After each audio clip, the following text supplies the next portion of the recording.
Uno sfregio insopportabile al patrimonio artistico della città nel cuore del centro storico. Nella notte un'auto ha imboccato a folle velocità la salita pedonale che porta su Ponte San Michele.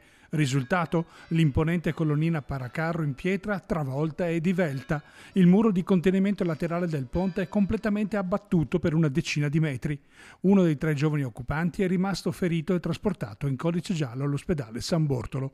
Uno scempio che ha fatto reagire indignata la città. Sul ponte del 1626, l'unico di forma veneziana ad unica campata a Vicenza, in matinato è stato un continuo il via vai di cittadini che hanno voluto verificare di persona quanto accaduto. I rappresentanti delle forze politiche di opposizione in comune hanno indetto una conferenza stampa lampo. Accertare le responsabilità di questo increscioso fatto, uno dei tanti che sta investendo la città di Vicenza ed il centro storico in particolare. Già avevamo denunciato in passato lo stato di incuria di Ponte San Michele, che è stato investito di un restauro per una somma di circa 230.000 euro negli anni 2016-2017. Ora ci troviamo di fronte a questo grave danneggiamento.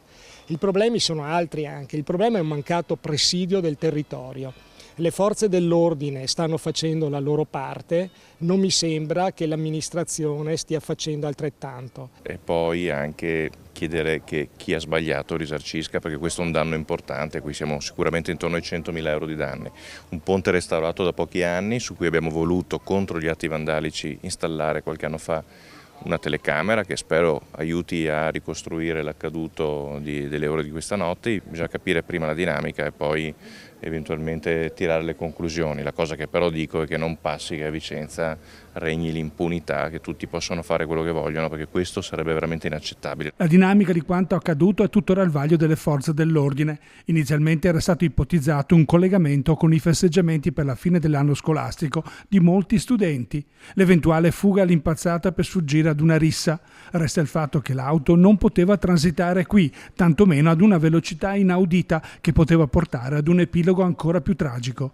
Anche il sindaco è poi giunto sul posto. È un atto molto grave, è un atto da condannare con fermezza totale. L'auspicio è che i responsabili non soltanto siano condannati, come sarà, a risarcire economicamente il danno che hanno causato, ma anche a fare lavori socialmente utili, a rendersi conto della fatica che si prova a sistemare i danni quando vengono compiuti, danni in particolare come questi, che sono un danno grave al patrimonio della città.